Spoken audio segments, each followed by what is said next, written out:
इमाम अहमद रजा की अजमत से किसे इनकार है? बेशक सही।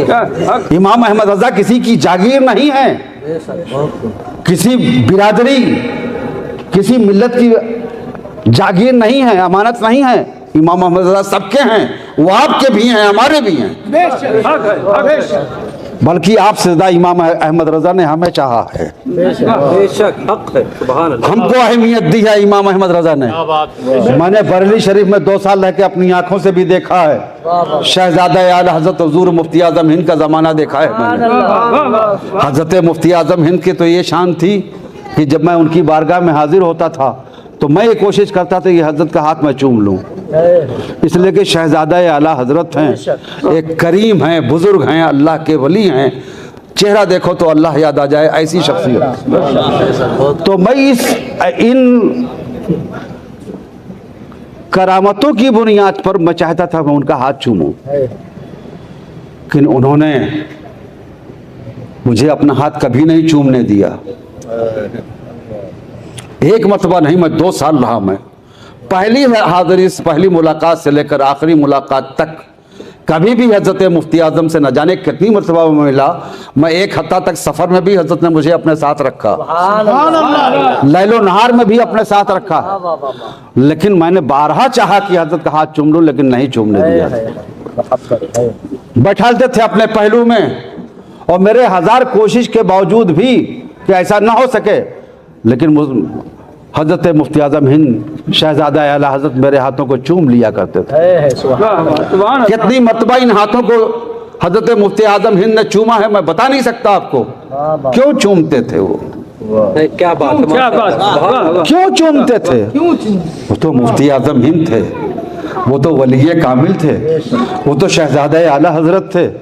एक मामूली तालिब इल्म जिसकी कोई भी साथ नहीं हो, जिसके पास कोई अमल ना हो, जिसके पास कोई इल्म ना हो, लेकिन जब बाप ने नहीं देखा तो बेटा कैसे देखता? जब बाप ने पालकी पर बैठा तो ये नहीं देखा अब मैं किसे पालकी पर बैठाकर अपने कांधे पर उठा रहा हूँ। एक मफलूकुल हाल आदमी है, एक मजदूर है, उसे पालकी पर बैठा आला हजरत इमाम अहमद रजा अपनी पालकी पर बैठा करके अपने कांधों से पालकी को उठा रहे हैं। उन्होंने नहीं देखा था, उन्होंने यही तो किया था ना। जैसे ही आपको इदराक हुआ पालकी से उतर गए। कहारों में एक सैयदजादा भी था, पूछा आपको अपने जद्द अमजद की कसम है आप हजरात में से कोई आले रसूल है तो वो जाहिर आगे आ जाए।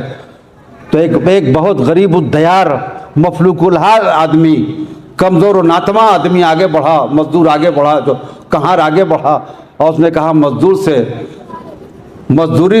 से काम लिया जाता है, उसका नसब नहीं पूछा जाता। आज आपने मेरा भेद खोल दिया, मेरा राज खोल दिया। कदमों पर गिर गए इमाम अहमद रजा। ना उन्होंने ये देखा कि ये बेनमाजी है, ना ये देखा कि वो पाक है कि नापाक है, ना उन्होंने ये देखा कि ये दाढ़ी मुंडा है कि दाढ़ी रखे हुए है, ना उन्होंने ये देखा कि इसके साफ सुथरा बदन है कि नहीं है। उन्होंने कुछ नहीं देखा। उन्होंने जब देखा तो सिर्फ निस्बत मुस्तफ़ा देखी और उनकी गैरत इश्क, उनकी गैरत इश्क इसे गवारा न कर सकी कि मैं आले रसूल के कांधे पर बैठूं। इसलिए अर्ज किया हुजूर अब मेरी सजा यही है कि अब आप पालकी पे बैठे और अहमद रजा आप कांधा देगा। और इतना मजबूर किया, इतनी आजिज़ी किया कि पालकी पर उन्हें बैठना पड़ा। आला इमाम अपने वक्त का इमाम कहार बना और वहां तक लेके आया जहां से वो हजरत को लेकर वो आए थे। तो उन्हीं का तो बेटा था मुफ्ती आजम, उन्हीं का शहजादा था। उन्होंने मेरा हाथ बार बार चूमा, वो अपने बाप की सुन्नत पर अमल कर रहे थे।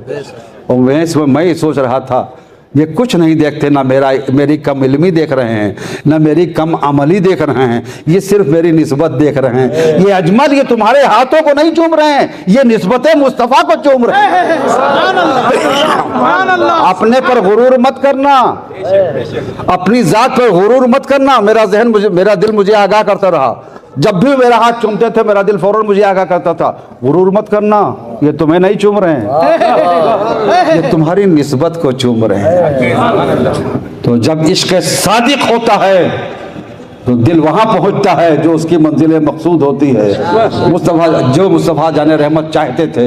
इरशाद फरमाया अल्लाह के नबी सल्लल्लाहु अलैहि वसल्लम ने, मैं तुम्हारे चीज दरमियान दो चीज़ें छोड़ के जा रहा हूँ, एक कुरान, दूसरे अपने अहले बैत।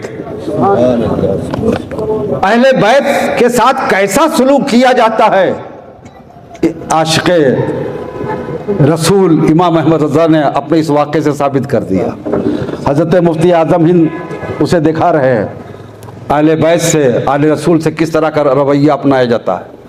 मुझे कभी किसी ने बरेली शरीफ के दौरान क़याम में 2 साल रहा, किसी ने मेरा नाम लेके मुझे नहीं पुकारा। सबकी ज़ुबान पर सिर्फ हज़रत या सैयद साहब हुआ करता था।